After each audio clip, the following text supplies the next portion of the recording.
stripping out, and all of a sudden this giant muskie comes in, walking out of the water with a fly in its mouth, trying to throw it. They're like, holy shit, what is going on? Fish comes tail walking out. Everyone's losing their mind. Like, I'm like, my knees are shaking. It was one of those fish, like, I could not hold it up.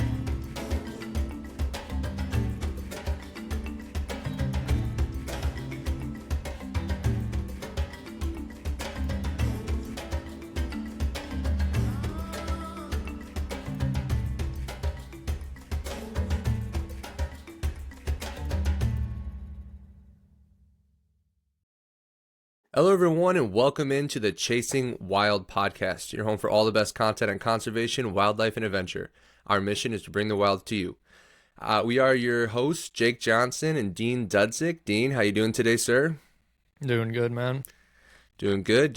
We are joined by a special guest, one of my best friends, Chase Halter. Chase, welcome to the show, sir. What's going on, everyone?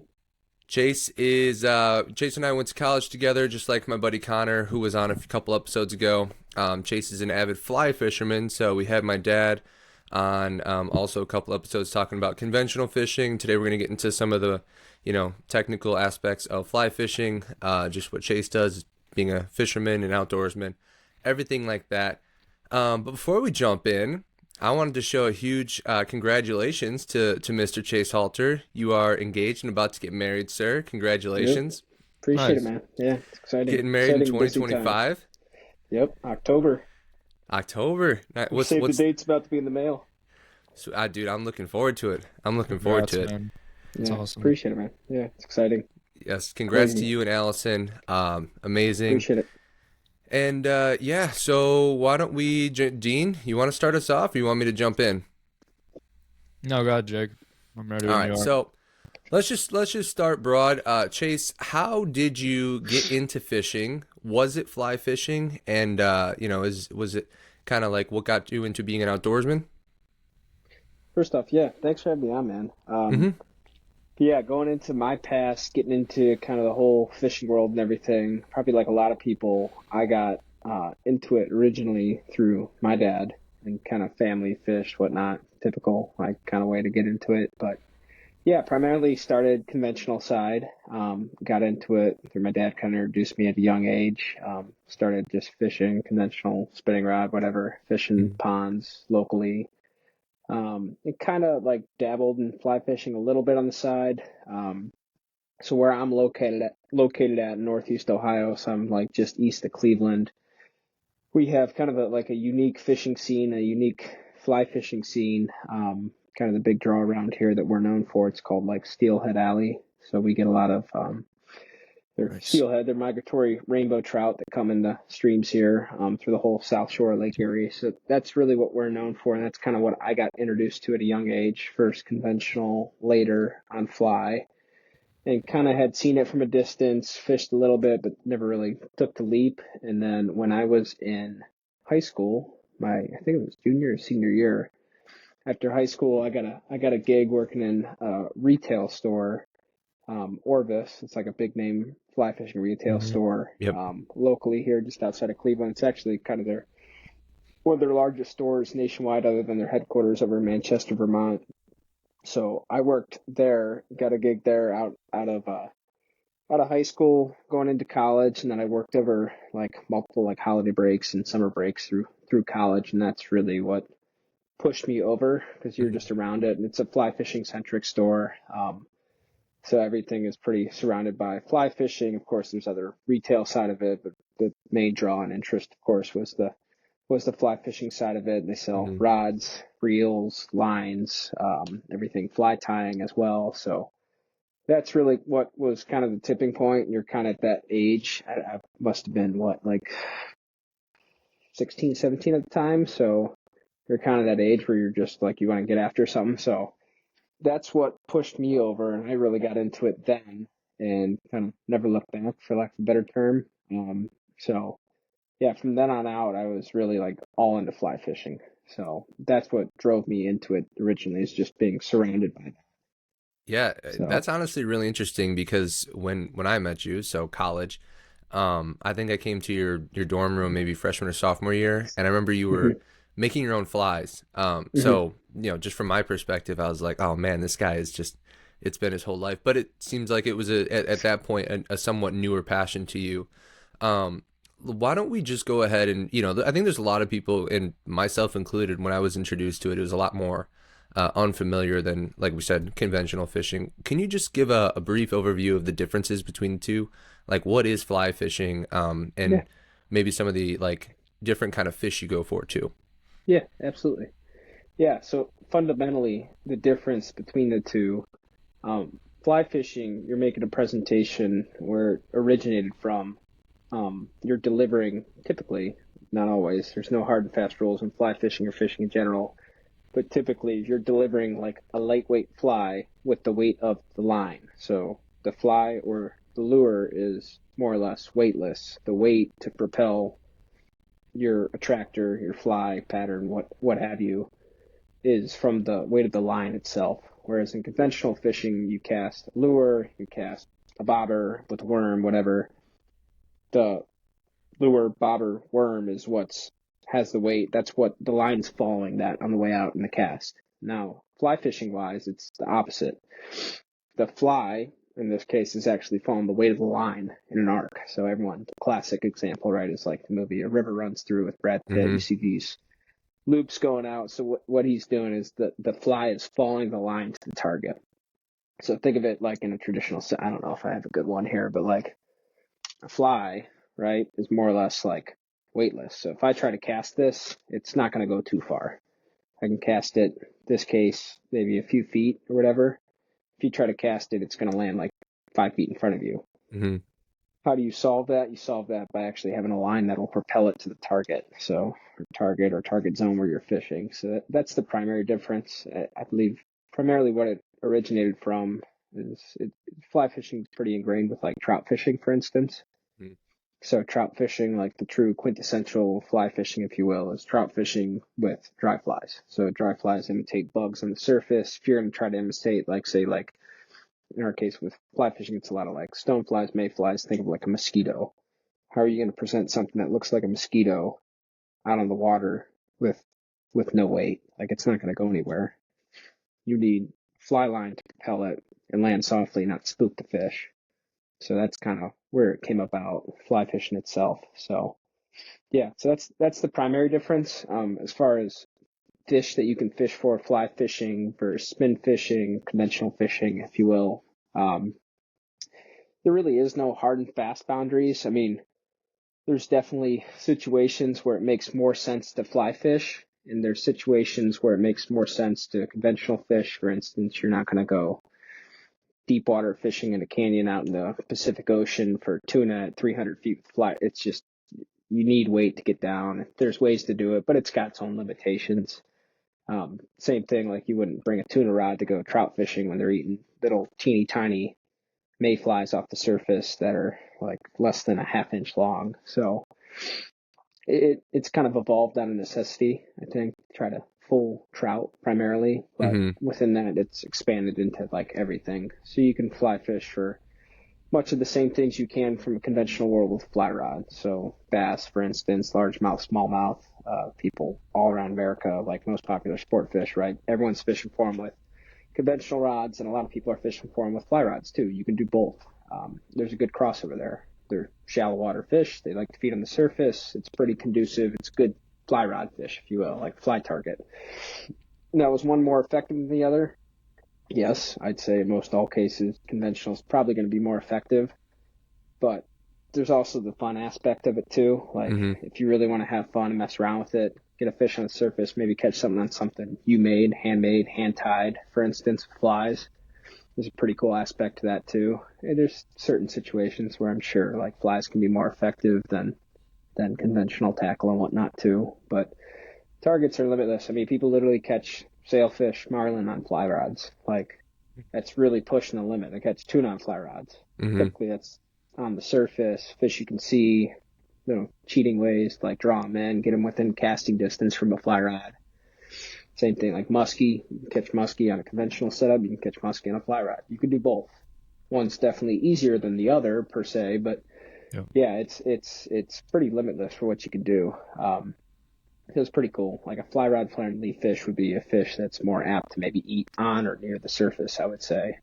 whereas conventional fishing, you've got pretty much limitless options as far as how deep you can go, etc. So yeah, So that's I the primary know difference. I know that you can do either, wading or on a boat, but when I think of fly fishing, I think a lot of times of fishermen kind of being more wading in like a shallow stream or creek.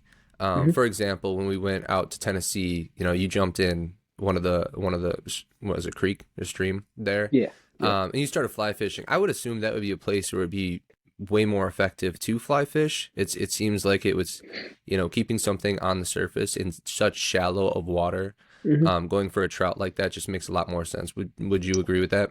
Yeah, yeah. It's situationally specific, right? So Mm-hmm. like in that situation, we're in the middle of summer, you're in the Smokies, water's low, it's probably hot. Trout, for that, like for instance, they crave oxygen, so they're going to sneak up into those riffles where the water is tumbling over the rocks. It's oxygenating the water like an aerator.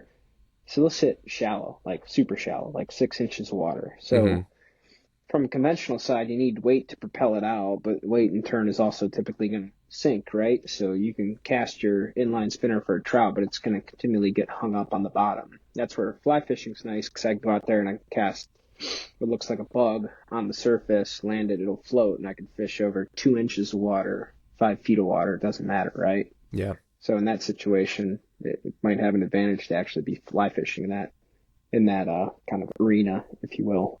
So Yeah, and Yeah. for sure. Cool. I would say Go that for it, Dean. I would say that fly fishing is generally associated with moving shallow water for all those reasons that you explained.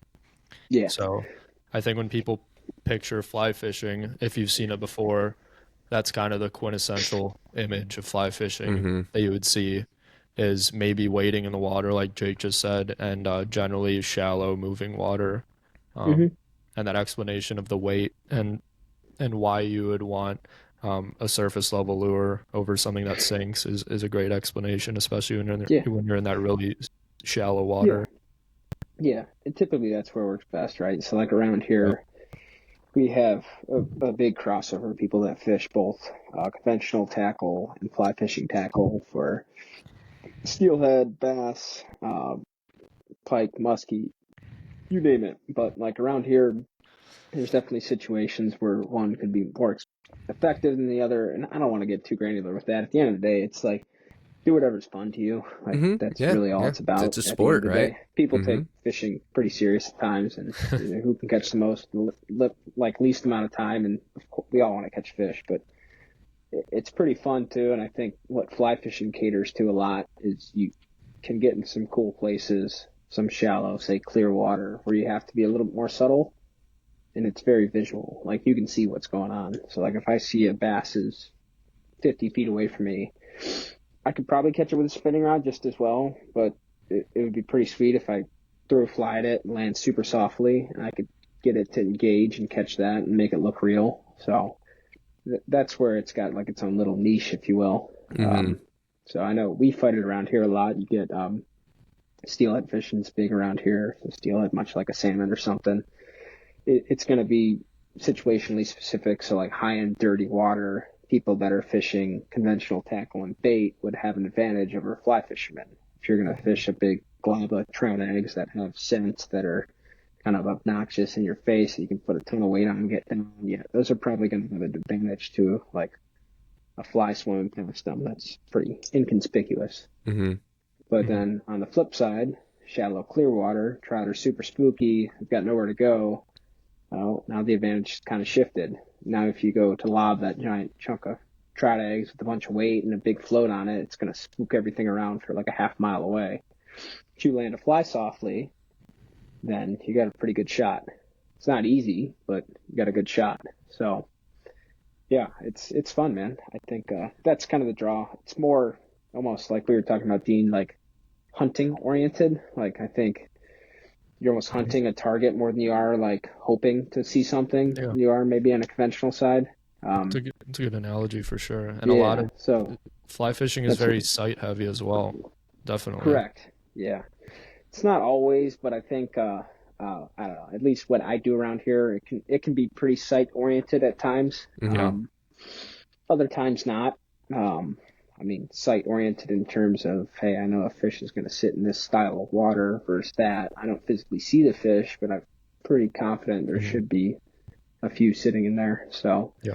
yeah, that's where I think fly fishing excels. It's a lot of that visual aspect of it is nice. You see a lot in the trout world, I'll call it, whether that be out west is like the quintessential one. Everyone out west, Montana, Wyoming, Colorado, you're out trout fishing. Fish are eating bugs off the surface. They get very selective at times where Mm. they only want the little, do like size hooks, like a size 14 green caddis that's floating down the surface. They don't want your size 12 purple stonefly. They don't care about that thing. Mm-hmm. They want to hit this very specific bug, and that's where it gets cool when you kind of get into your like the world of the trout, trying to figure out what they're eating and playing that game. And it's like this chess game of figuring out, okay, that's the one you want. Okay, there it is. You make the right cast. Okay, he ate it. But there's a visual target that you can kind of approach. Trout's coming up. They're typically eating bugs off the surface. You'll see the snout of the fish come up, break the surface, come back down. That is like quintessential like fly fishing, as most people know it. On the Yeah. other side, which is also visual, there's the saltwater side of it. Like a lot of people, saltwater fly fishing is big too. So people like down in Florida, like Key West, for instance, like a bunch of tarpon will come up on a flat, and you can visually fish for those too. But again, it's shallow, typically clear water, and it's a visual game. So that's where I think fly fishing really has found its niche and is a lot of fun and can be even debatably more effective at times. Mm-hmm. So yeah. No, that's really interesting. I think something that's really cool too, just like a common thread between talking with you and my dad is like a true fisherman gets into the mind of the fish, or even on our hunting episode, Dean, a true outdoorsman gets into the mind of the animal that they're going for, right? No matter Mhm. what animal it is, and it just kind of shows the level of dedication to understand how much you understand the animal that you're going for in order to kind of like catch them or harvest them, whatever it may be. So you just touched on something that my dad asked me to ask you because he had heard a lot about tarpon fishing. Have you ever gone Sure. fly tarpon fishing? I have Yeah. once. It Yeah. was How was abysmal. that? Yeah, it was not good. No, No, you didn't catch anything? no, it's hard, man. It's really it's hard. Like there's a lot of things that don't go in your favor. It's salt water, so it's big water. Um, it's first of all, tarpon are enormous. I don't know if you've ever Mm-hmm. seen a tarpon up front. Like they're like a legit dinosaur. Like Yeah. I have a so. little tarpon story too. Keep Yeah, going. it's cool when you can see them, but like until you actually see one in person, it's probably like seeing a big bucktie, and you're like, holy shit! Like like a true big tarpon, like 100-pound tarpon. You're like, good God, that's a giant fish. Mhm. So I've done it once. I went to Key West. We took a guided trip. Um, went down there. It wasn't the I'll say it this way. It wasn't the experience we were after. Typically with tarpon fishing in the Keys or fly fishing in general, shallow water, you're going up on a flat. So a flat's like a shallow stretch of water, right? Call it Mm-hmm. like, I don't know, 6 feet deep or less. So you'll more than likely see the fish. And you're waiting for a pod of fish, like a group of fish to come in. Tarpon, typically they call it like the daisy chain, so they go like one after the other, and they'll come in a line, and you're going to try to get in front of that fish to make a presentation. We'll see it and eat it. Well, we went down there. We didn't necessarily get that. We were booked a guide last minute, and it probably wasn't the best guide for what we were after. Yeah. So we ended up going to like a big hole. So it was like a big drop off. It goes from like 5 feet deep. It's crazy. It drops to like 40 feet. And the tarpon would come up and they'd actually breathe air, which was super cool. But they'd come up and you'd see these fish come up, they'd gulp air, and then they'd drop back down, go to the bottom of the pothole because it was super hot. It's like, I don't know, Mm. oppressively hot even for Key West, and the water temps were like bath water. It was like 85 degrees. Mm. So these fish were just hiding on the bottom because that's where the coolest water was. But they had to come up and gulp air because there's so low oxygen. So they come up and gulp air. They weren't eating. They just wanted to gulp air and hide back on the bottom. So you try to intercept them on the way up. Be like, oh, there goes one. He just came out and cast at it. Well, guess what? His face is, as soon as you've seen him and made your cast, he's already looking back down. They dive in. Yeah. So you got to get lucky and try to intercept one on its way up and have it see something to react to it. So that was my only Key West or only tarpon experience that was in Key West. But yeah, it is cool. I've never done tarpon. I've done a bit of saltwater fishing. I haven't done it in quite a few years now, but in the past I've done quite a bit in Florida, Carolinas, Hilton Head area. We've done red fishing in Hilton Head. I've done quite a bit of snook fishing Nice. in Sanibel area, right off Fort Myers in Florida. Snook And are that's a cool, ton of dude. fun. Both two great fly fishing arenas, if you want to call it that. Great situations to get into that. Again, visual fish eating redfish, for instance, in Carolinas. They do the same thing in Virginia down to, I don't know, Georgia, even in Florida.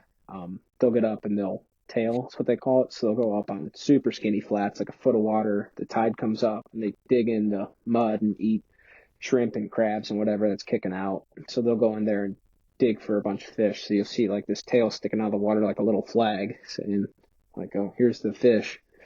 So if you're stealthy, you can sneak up on them and cast to them in super shallow water.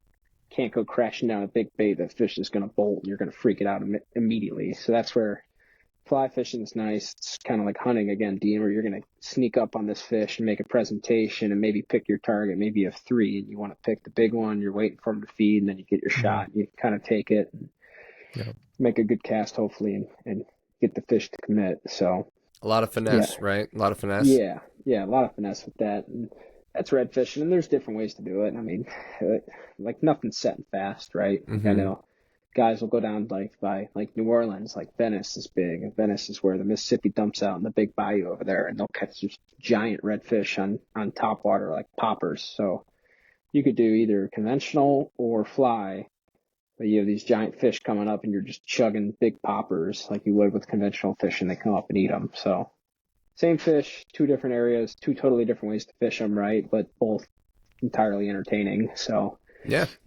a little bit of saltwater, but it's been a few years and definitely not much luck on the tarpon front. So It sounds like a challenging endeavor. Dean, you said you had a tarpon story for us? Yeah, it's nothing crazy. It's just the one and only tarpon I've caught. So I don't remember where we were exactly. We were in Florida somewhere, but we were going for tarpon. We were on a guided charter, and it's the smallest boat that we had ever been on for like my dad, my brother, and I, the three of us plus our guide. We were in this little skiff, dude. It was like 10 feet long. It was crazy how we all fit in there. But we were in this little boat, and we were going after tarpon, and we started fishing under this, those in Florida, how they have the highways go across the water, yeah, big and they go on causeways. bridges. Yeah. So we found a group of tarpon under this bridge, and I hooked into one under the bridge, and it dragged us out of that bridge for a mile. So yeah. Wow. Yeah. Big, And, strong fish. Oh my God, they're incredibly strong, dude. Like I think he was on the line for an hour, and we went a mile.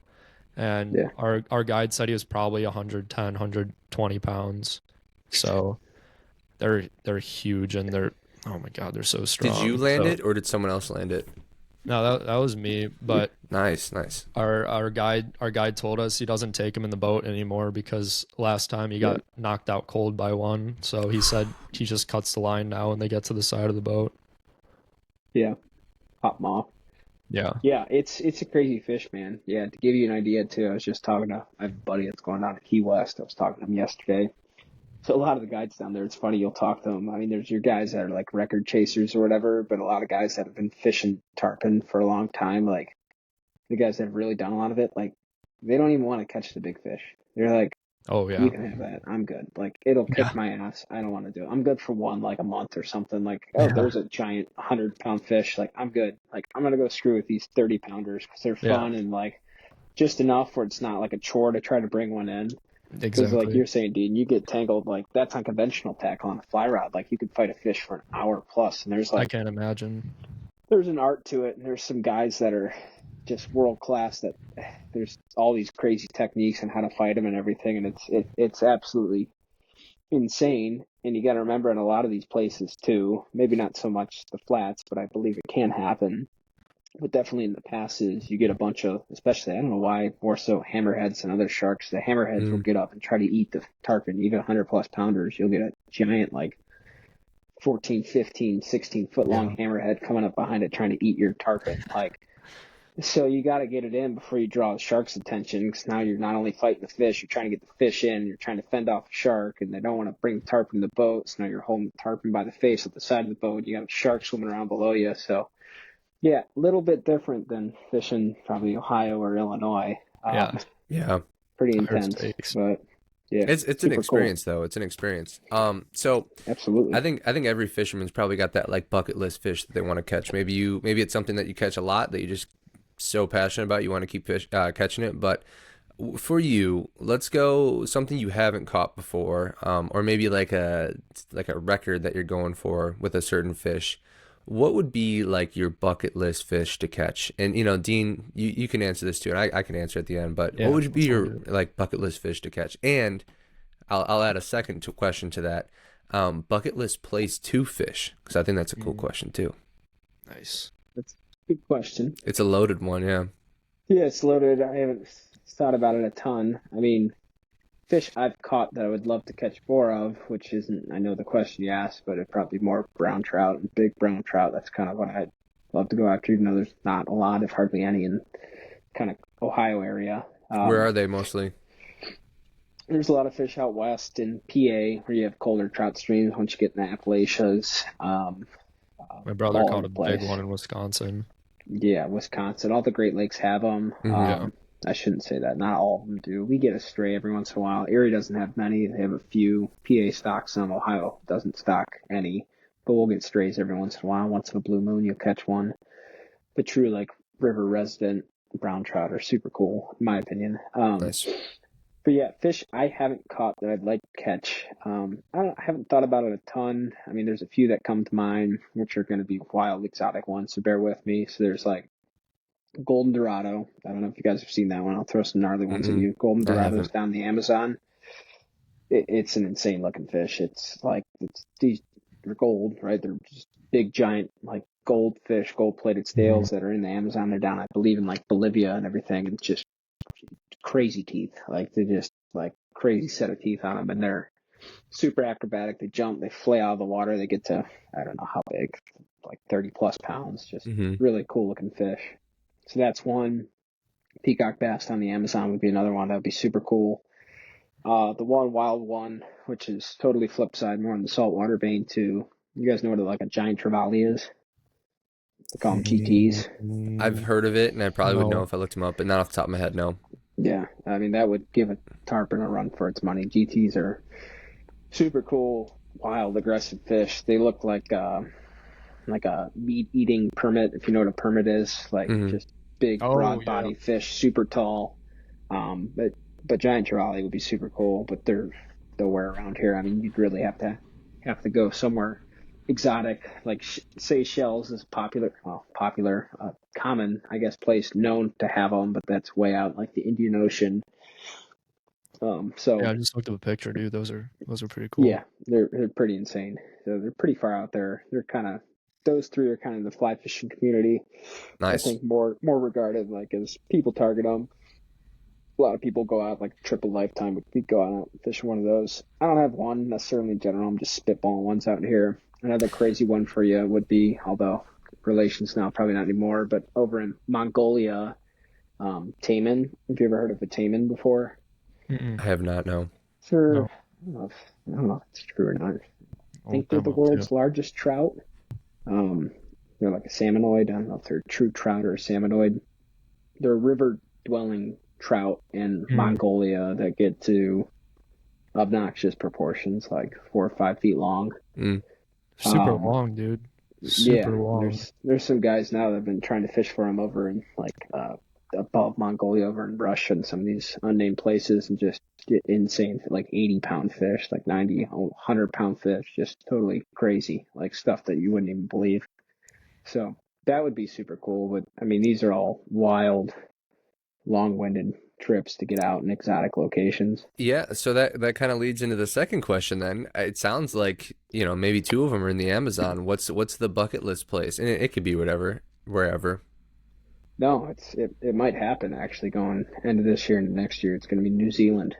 Ooh, So Ooh, nice. nice. yeah, me Nice. and my fiance are trying to plan to honeymoon in New Zealand. Um, and Heard great it's things hard to about it. fathom. Like from a fly fishing perspective, it's pretty insane. Like the mecca around here is like going out west to your Yellowstone Mm-hmm. area, like I was saying before, Wyoming, Idaho, Montana, Colorado. You go out there, like that's fly fishing mecca. There's big fish out there. Like New Zealand puts that to shame, which is Yeah. just hard to believe. Like absolutely puts it to shame. Like your fish of a lifetime out there is something you could run into on a weekly basis out there.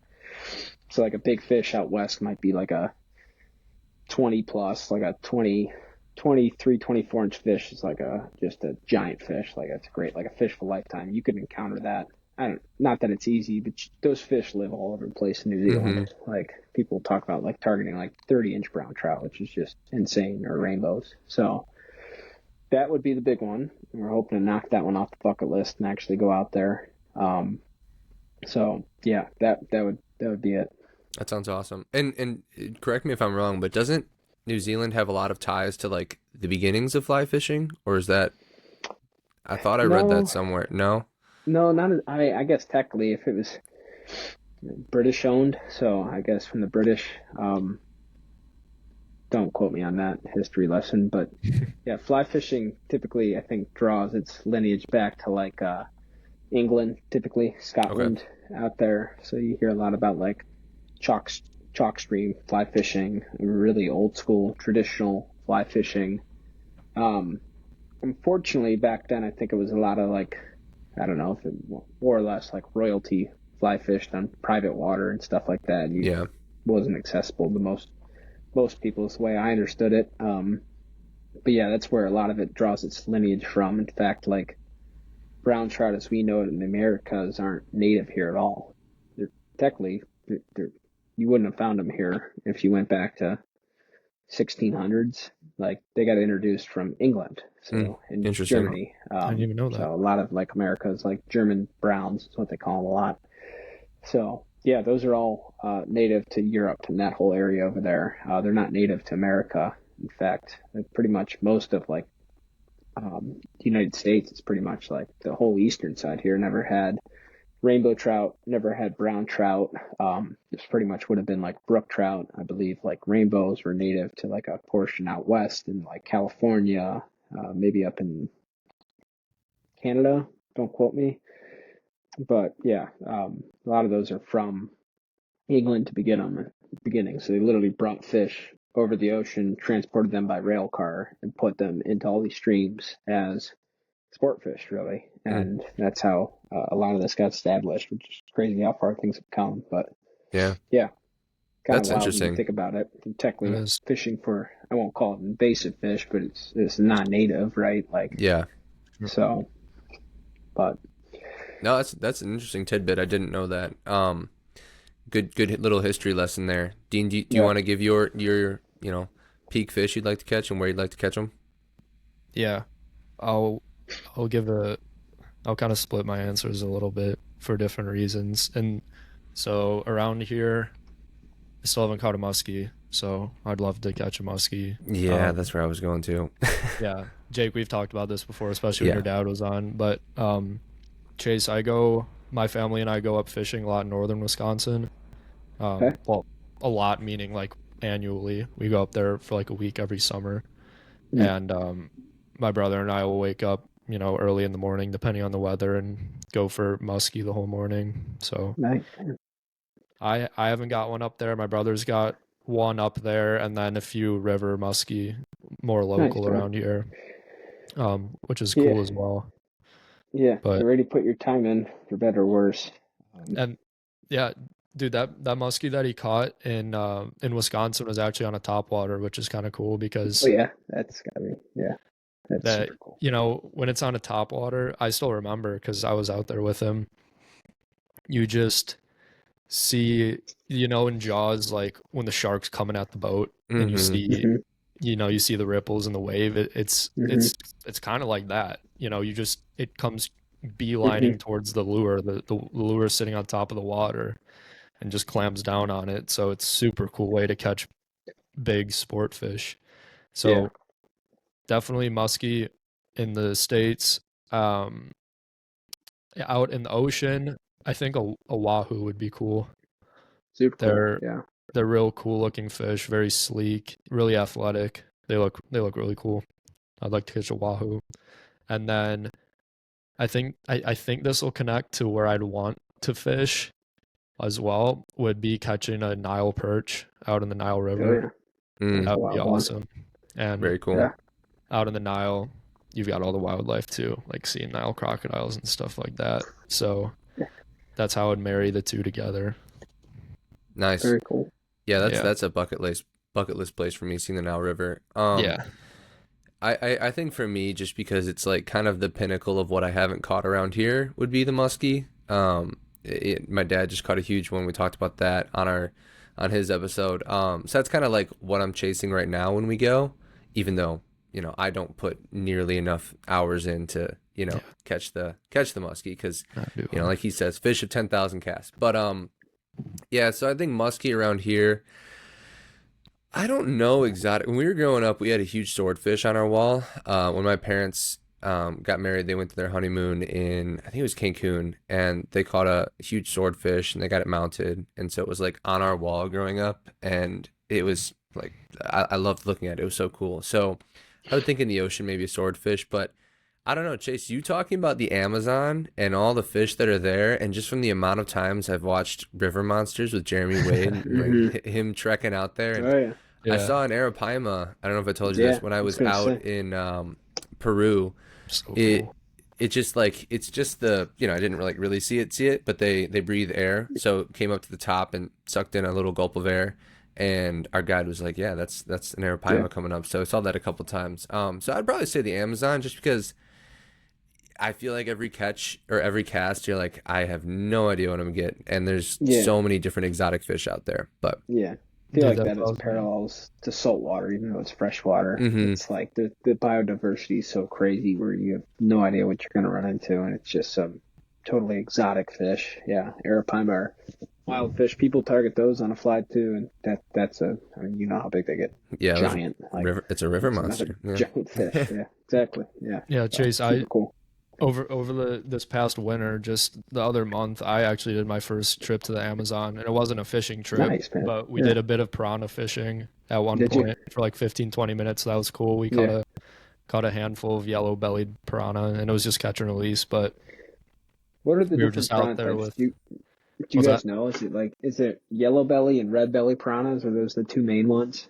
Are there I other think species like I black think piranha? our guide described 4 different species to us. I Okay. think they're yellow, red, maybe a black. I Okay. don't remember all of them, but there's a handful of species, and they're so small. Like the ones that we caught, Yeah. they're Were they not as super gnarly as they threatening. made them But out to be? Like, were the teeth crazy? with the size of the fish that we caught now, like Yeah. when Yeah. Jake and Yeah. I were Little Jake and babies. I had his dad on, I was like, man, it's not anything crazier than a set of walleye Yeah. teeth or anything. It's not Yeah. insane. If you catch a vampire fish though, that's a little bit Yeah. different. Seen That's those are wild too. yeah, those have got insane teeth. Yeah. But Prehistoric looking. Super cool. Where'd you go in the Amazon, Dean? so I was Peruvian Amazon, right Okay. around where Jake was actually, like Yeah, same Okay. spot. actually right off the same exact river. So Mhm. it's Nice. like the southwest Amazon in Peru. Cool. So Very yeah, cool. it was awesome. I highly recommend it. Yeah, I would love to do that. It's a big time trip. I Yeah. think I'd be game for that. I know. I've talked to a few people about destinations, where to go, and I think a few people get skeeved out from the Amazon a little bit just with bugs and everything going on. But I'm like, I think it'd be You never super know cool. till you try. You never know till you Yeah, try. There's a exactly. lot out there to untapped Yeah, there's only fishing a to experience. few 100 things that can kill you out there. You got to deal with your caimans, your jaguars, you got your electric eels. Like, there's just anything and everything. You know what's really interesting though is when I went there, and I don't know if you know who Paul Rosali, is that how you pronounce it, or is it Rosalie? Rosalie or Rosalie. Yeah. Rings a bell. Yeah. I don't know if I know him.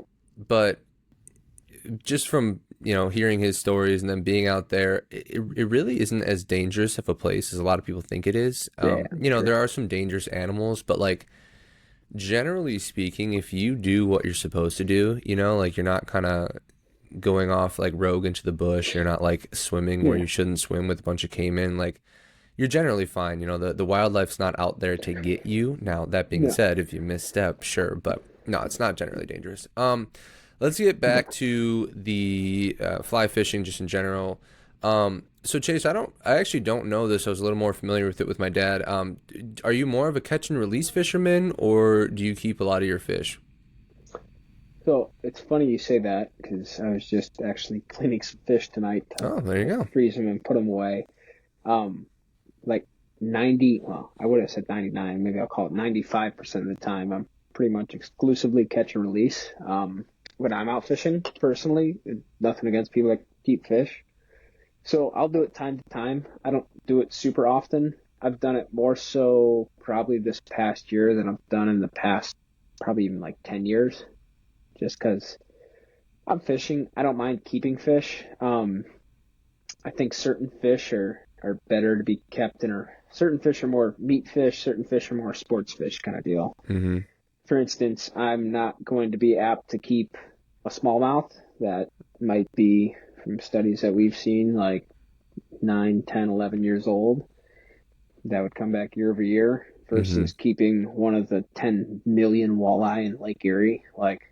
Hmm. So that's like one example of it. The fish I was referring to that I was cleaning, we've had a pretty gnarly cold spell here that's breaking up right now a little bit. But we've been froze over usually last at least 3 years that I can remember. Typically, even though it's freezing out, like you could fish all the way through the winter, so it doesn't get cold enough for the rivers actually lock up and freeze over. This year was different. Like all of January was super cold, totally froze over, iced over. We had a bunch of lows in the teens out here, 20s, froze up, so completely frozen solid. Rivers are shot. You can't fish them. So instead, get to do a little bit of ice fishing for a change of pace. I Nice. have been able to do that in past years, maybe like a week here or there, depending on the weather patterns and everything. But we've had a few weeks here of solid ice, so it's able to actually get out and do a little bit of ice fishing. So this past Sunday, I went out. We're doing ice fishing just for panfish, bluegill, walleye, perch, and kept some fish.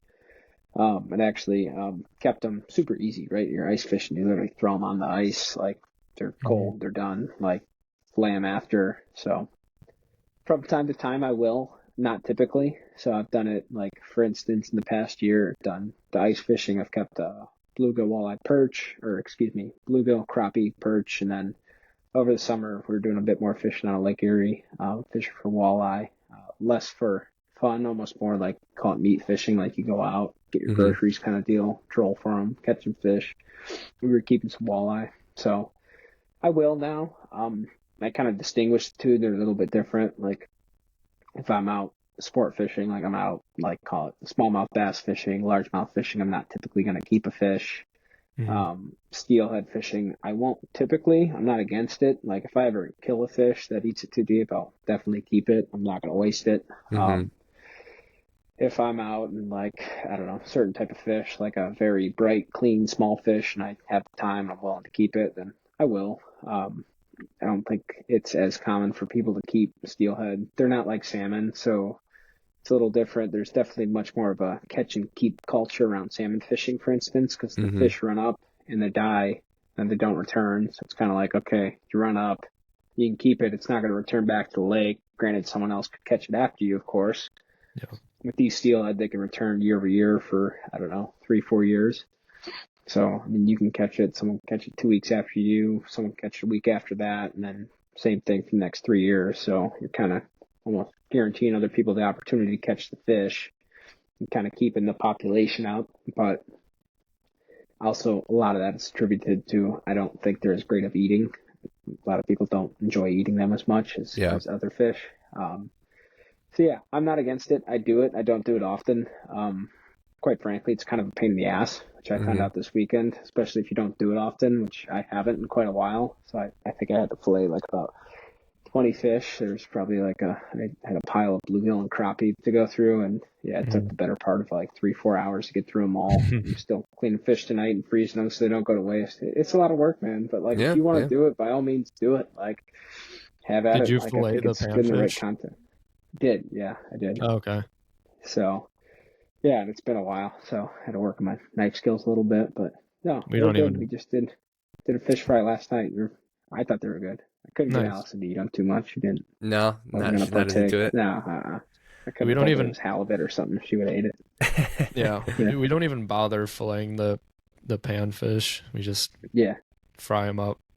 Do you? You know. What Yeah. do you do, Dean? Do you just like gut them, clean them, like scale Yeah. them, and just fry them? Yeah, Yeah. Head off, scale, gut, and nice. that's it. I feel It's a like lot quicker that. that way, obviously, Yeah, yeah. and That's you get such a a little bit big more thing. meat too.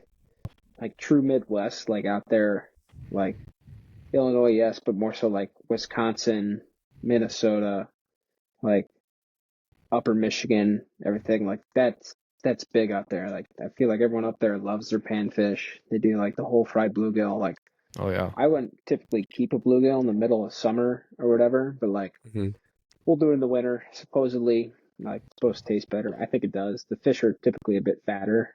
hmm There's more meat on them. They've kind of bulked up for winter. So you flay them, you get a little bit more bang for your buck. Which this is me keeping like bluegill for the first time in God, I don't know how many years. So don't take my word for it, but so I've been told. hmm So that's why we kept some. It's easier on the ice. You throw them out, take them home. Nothing that bad. So. Yeah. But yeah, I just filleted them, D. I do want to try frying them whole and just gutting them, frying them. Be Yeah. easier. I got buddies that fillet fish all the time, and they go crazy with the electric knife. They could probably lap me 3 times over with how fast they can fillet fish. I'm just, Sure. old school fillet knife It's takes me there. cheating. But It's yeah, cheating. yeah, No, I'm It's kidding. an art. It's an art, right? I like that you yeah, distinguished between kind of your sports fish and your meat fish, so to say, yeah. because that's like when we were talking to my dad, the exact same thing. He like Mm-hmm. shuns anyone who keeps a bass. He's not a fan of that, especially a Mm-hmm. smallmouth, because he's like, it's not an eating fish, it's a sport fish. But yeah, I love eating some walleye. I mean, we went to Canada a couple years ago. Nice. We had some walleye, we had some pike. Yeah, Those shore lunches that split the day up. You know, you have a yeah, couple beers, they fillet it up right there and have it fresh. Oof, man, some yeah, of the best food I've ever had in my life. Dude, yeah. walleye It, are it, excellent.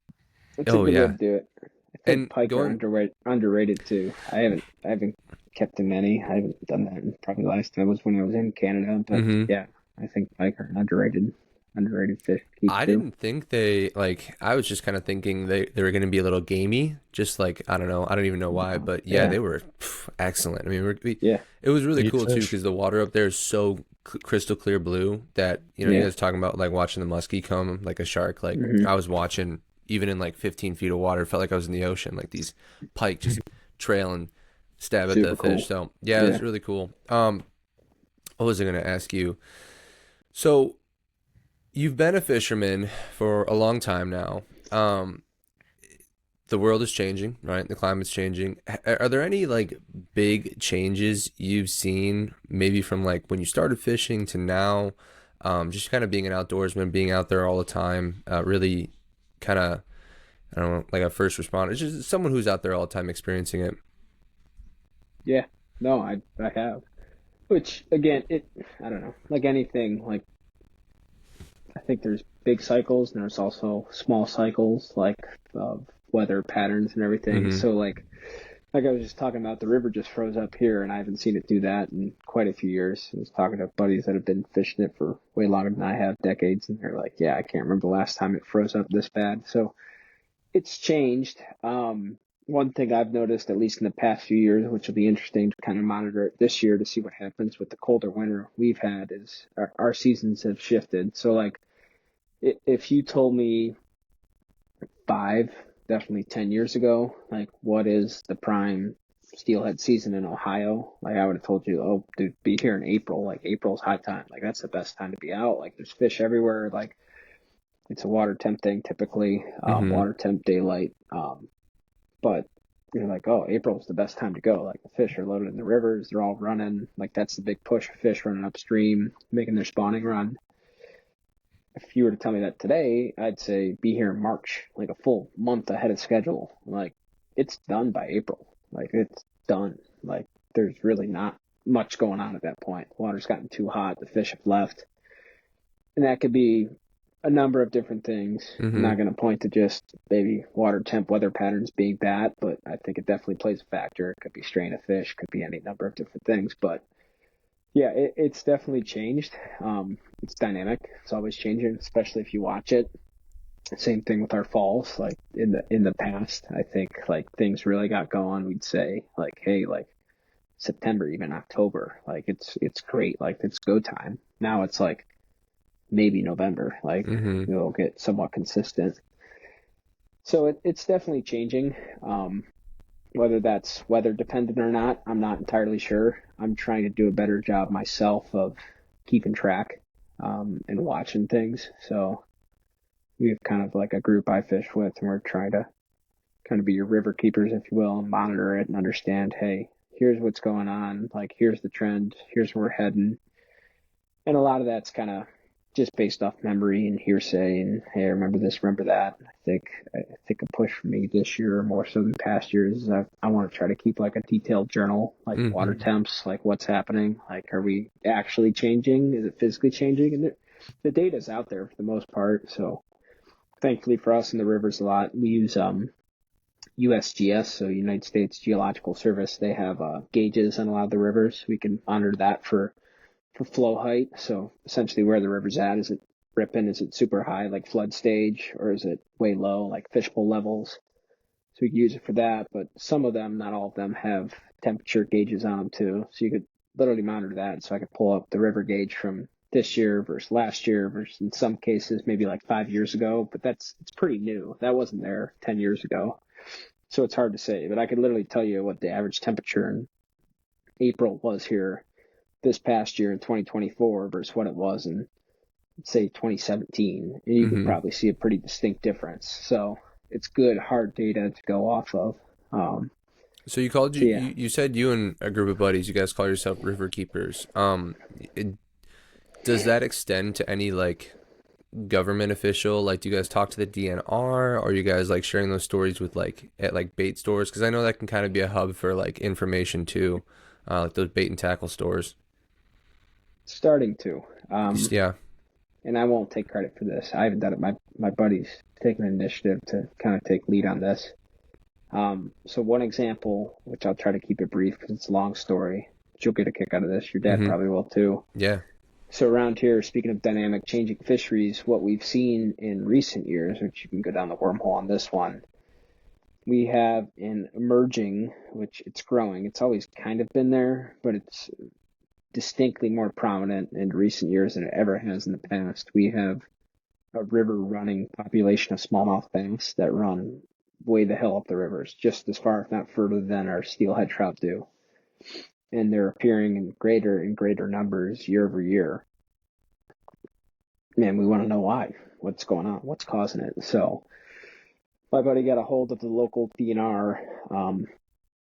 I don't know how he met the guy exactly, but he'd been kind of in contact with him, kind of picking his brain about him, and kind of the guy found out, hey, there's vested local interest in it, and it's changing things, which is super cool. So for the past 2 years, they were able to get funding in a grant to tag fish in the rivers here, kind of a subset of that population of river running smallmouth bass. I think first one was probably 2022. The second lot of fish was last year in 2023. And I'm literally talking like they electrofished a lot of these fish, but at the Mm-hmm. same time, we went out and literally caught these fish on rod and reel, tagged them, documented it, sent them back to be reported. Sweet. And the latest batch of fish, I think it was actually the past 2 years. It wasn't many. It was like 30 and I think 50 fish this past year. They put acoustic tags in them. So they put little receptors throughout the river. So River Mile 5, River Mile 15, River Mile 25 all have like receptors in it. So it's super cool. And selfishly, it's just super interesting. Yeah, definitely. You can see the fish are pinging these receptors in the river, and you can see what's going on. Like hard and fast data, which shocking is pretty corresponding to like the angling data. Like, oh, we started catching fish here in April. Like this is the big wave of fish we're starting to see. It's like, oh yeah, here's the push coming upriver. at that time of year. So yeah, we started with that, working with the local ODNR on a tagging study for smallmouth bass around here to try to understand what exactly is going on, why they're doing it, and then protect the fish too. But we want people to call in and kind of say, hey, did you catch it? Like, if you caught this fish, like, send us the number so we can keep track of it. And Zach Slagle is the name of the ODNR guy that's helping us out here that's running through it. And he's done a bunch of studies out in the islands of the western basin of Lake Erie, Kelly's Island, Put-in Bay over there. He's done some studies out there about a lot of these fish, which are lake resident population. It's pretty interesting, like talking about like the age of some of these fish, like I was alluding to earlier, which I'll probably butcher this, but they're a lot older than you'd think. Mm-hmm. And so far it's early, but only in the past 2 years we've seen that like the same fish are making the same run year over year. And it's super interesting because if you showed the data and took away the name, like you'd say, oh yeah, it's a salmon, it's steelhead. No, it's a smallmouth bass. And Interesting. they're coming in some cases to the exact same area year over year to spawn, much like a true native like salmon would out west. These are native fish here. Mm-hmm. So like I've seen the same fish the past 2 years in the exact same spot behind the exact same boulder in the exact stretch of river with the same tag number. Wow. So it's pretty cool, man. So we're seeing stuff now. What we do with that, I don't know. Maybe that's more protection for the fish. Maybe that's changing, making a season here where like it's closed for any harvest for smallmouth bass. That's what I would like to see Mm-hmm. to protect the fish because there's not many of them and it's super easy to get disrupted. And we kind of want to share the data, but at the same time we're trying to keep it on the DL so it doesn't Yeah. get too popular. And people are kind of blowing it up. It's super cool. Like it's river fish. Like they're giant fish. Like there's 4, 5, 6, some pushing 7-pound fish in the lot that are running upriver. So it's super interesting to see and kind of want to protect this remnant population and see what happens and why it's going on. I think most recently I was just down, I was looking at the river today to see what the ice looked like, and there's new signs the ODNR has popped up everywhere just talking about like, hey, phone in your catch. Like, let us know what you're catching. Are you catching more bass? Are you catching steelhead? Like, what's going on? So at least there's a start of a movement. It's Mm-hmm. going to be slow, but trying to gauge data, gauge interest, gauge what's actually going on out there. So it's a cool start. Where it goes, I don't know exactly, but it's good just to kind of see the working in union of fisheries biologists and fishermen, which I feel like isn't super common. At least Mm-hmm. around here, it hasn't been. So that's why it's pretty cool to see that hand in hand and actually talk through that with them. And Zach, who's doing the study, is very well versed, and it's interesting to get his 2 cents and like science based facts backing up actual on the river observation. So yeah, No, it's pretty cool, man. yeah, that sounds like a great use of the fishermen, right? Because you got these people who are out Mm-hmm. there every day, learning, experiencing everything going on, and in a lot of ways, I think that the fishermen probably are inspiring the conservation projects, right? Like you guys are Mm-hmm. informing the DNR of what's going on, and they're like, okay, in this area, this thing's going on. Maybe we can, because you can't, like you're talking about like electroshocking or setting up these like, the pings where you can see the fish. Like you can't do that everywhere. So if you have these fishermen out here kind of guiding you where you can maybe hone in on these projects, I think that's a really great collaboration between, like you said, the wildlife fisheries and the fishermen. And I think like, I don't. You guys probably know what citizen science is. It sounds Yeah. like an informal way that citizen science is starting, right? Like phone in Mm-hmm. your fish. I mean, these people want to know what's going on, and who better to learn that from than the people out there every day just doing it because they already want to do it, right? So Yeah. I think that's, and like I would love to see.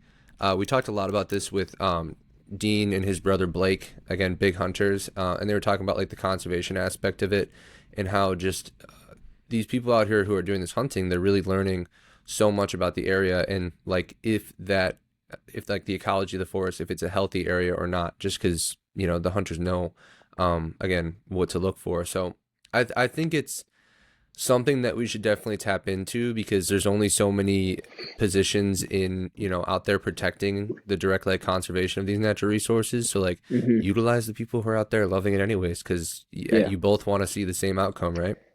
Yeah, and that's kind of what we're pushing to fight for at the end of the day. It's like to fight to protect this forming slash remnant population of fish that are now seemingly turning into like a lake running fish or river running fish, excuse me. Um, because it's at the end of the day, and I don't want to get too political here. Like that's the true native fish. Mm-hmm. The industry and the money is built around here. A, walleye. B, maybe like perch, then steelhead. So in the rivers, steelhead is king. Like that's that's where the licensing goes. That's the draw. That's where everyone comes in Mhm. to fish. But at the end of the day, they're non-native. They're not Mm-hmm. real Yeah. fish. Yeah. And the ODNR is not going to wipe out their stocking of steelhead. But Cuts funding. there's a No. there's a kind of a compromise here, right? Like don't stock the steelhead to the extent where it displaces the native bass is what we're saying. And where a lot of myself and my buddies are pushing is saying like we don't have resident bass present in our rivers anymore in the summer, and we're very keen to believe that's because they've been displaced from steelhead that are here from call it October through April. Like they're literally forcing the fish out. So it's a native fish that's getting displaced out, and we don't want that to get lost just in translation over time. So Sure. we're pushing for that. And I don't know, another cool one I can share, which I'm not involved with at all, but I just saw it here, is they just did it recently. They started stocking actually lake sturgeon in the Cuyahoga, which is the main river that runs right down through Cleveland, which everyone knows caught on fire back in the 70s or whatever it was. That's come a long, long way. It's doing a lot better. It's still not perfect, but they're literally stocking lake sturgeon in there and hoping that population will stick. A Very native cool. population that's more or less like extinct around here. Yeah. I've never heard of Dinosaurs. anyone catching one, let alone seen one. Mm-hmm. So they're starting to stock them in the Cuyahoga River and see if, and I think they tagged the fish. They just stocked this past spring too to see if they're going to actually hold. So interesting stuff. Yeah, that's super fascinating. Yeah. Dean, you got Yeah. anything there? Yeah, man, that little program that you guys are doing with the ODNR in your local area is what a great example of citizen science. And I think maybe to bring it in a broader scale, that's maybe something that you wouldn't have seen in our parents' generation, for example, like that collaboration between the DNR, the authorities, and then the fishermen. You know what I mean? Like, Yeah. I think in the past, there was probably a perception of, okay, we're going to catch as many fish as we can, keep as many as we can, maybe, and then hopefully we don't get in trouble with the authorities, Mm-hmm. kind of keep what you can get and every man for himself. But I think that's one of the promising things about today's world when it comes to, fishing and hunting in the outdoors is that conservation is a bigger peace of mind, for people that are out there. Like they're much more conscious of what they're doing, what their role is in the environment, how they're impacting their local waters, their local land. So I think that collaboration between the local fishermen and then the authorities is really promising. And obviously technology, I think, makes that process even more streamlined. You can Yeah. these days you can be out on the water and you can call your local DNR officer and have an exchange on the phone, which is great. So I think there's real potential with that. So that's a great little program you guys have got going over there. It's awesome. Yeah. Yeah, man. Appreciate it. Yeah. No, Yeah, it's super cool. I think we should keep really pushing in this direction. I mean, there's a lot of technology that's not even tapped into out here. And there's studies going on that people don't even know about. So I kind of want to push like the ODNR guys to tell people what's going on. Because a lot of it's just not even common knowledge. Like they study walleye all the time. Like they know where the walleye are going year round. But yeah, it's pretty interesting. Yeah, no, that's honestly that's super interesting, and I think that's an important part of being an important aspect of being part of your community, right? Like those who live around these animals, no matter where you are in the world, if it's the United States, if it's over in Africa, like anywhere, the people who live alongside these animals are going to know them the best. They're going to know what's going on around them the most. So like I encourage all outdoorsmen in any kind of like field to really pay attention, to learn more about your surroundings. And if you are seeing a problem, or you're noticing changes in the weather patterns, like get involved in your community, tell your local, officials, your DNR officers, whomever, the things that you're seeing going on. So I love that. And honestly, that's a, great aspect to kind of, I would say, end on. But I do want to end on one cool question. Unless Dean, you got anything else? No, I'm good. Go ahead. All right. So I want to ask you, and this is gonna be off the top of your head, so do what you can. But give me one fishing experience that stands out above the rest. Like one cool experience. What did you catch? Where were you? Were you going for them? Was it a surprise? Like, it was just like a fun fishing experience that comes to the top of the head. I gotta think on that one. You got a whole catalog there, I know. Yeah. I'm running through the Rolodex right now. I'm gonna tap into some historical archives here. So I'll give you one that's kind of tied into what we were talking about earlier with Muskie. Yeah. So to give a little background, I don't fish muskie nearly as much as I used to. Did hardly at all. Used to quite a bit, probably, I don't know, not even 5 years ago, probably like 10 years ago now. But haven't done it in quite a while.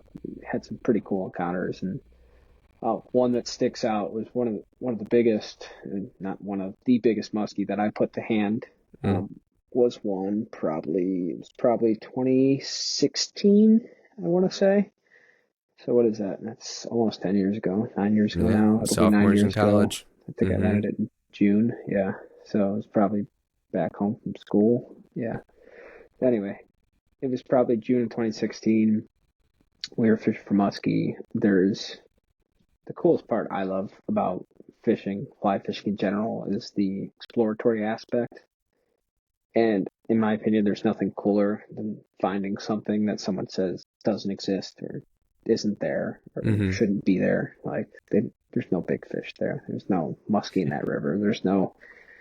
This was one of those. So and I can't take credit for this. My buddy found out about it. There's a stream that we fished that kind of rumor mill was that there was some big muskie in like a section that not many people fished. It's kind of hard to get to. There's a bunch of log jams. It's hard to get into. It's not very big at the end of the day. It's not a big stream per se, but there's supposedly big fish that inhabit it.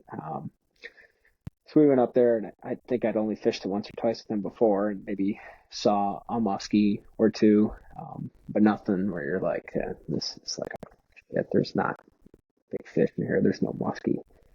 Like, if there's a few small ones, that's it.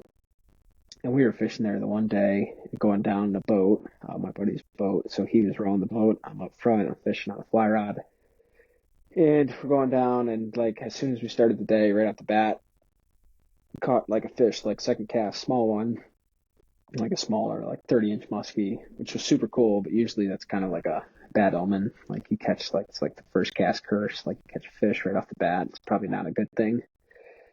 I'm like, oh shit, this isn't good. And like as I'm releasing the fish, I'm looking at it, and it's got like teeth marks in its back, like it's been T-boned. Like It's got like this giant bite mark in its back. It's like a 30-inch fish. Like something was beaten up on it. And like muskie spawn, I think like March, April. So maybe it was from the spawn when they spawned or something. But needless to say, there's bigger fish in there. Yeah, so something's out there. Interesting. Like wheels are turning, little spark of hope, right? So we're fishing and we're going down, and kind of the spot where my buddy said he thought he saw a fish a while back. So we get into the spot, and fish fly rod. It's visual. You can see everything, and I'm stripping fly. It's one of my buddy's flies that he just made. We called it the cupcake. It was small as far as musky flies are concerned. It's like 8 inches long.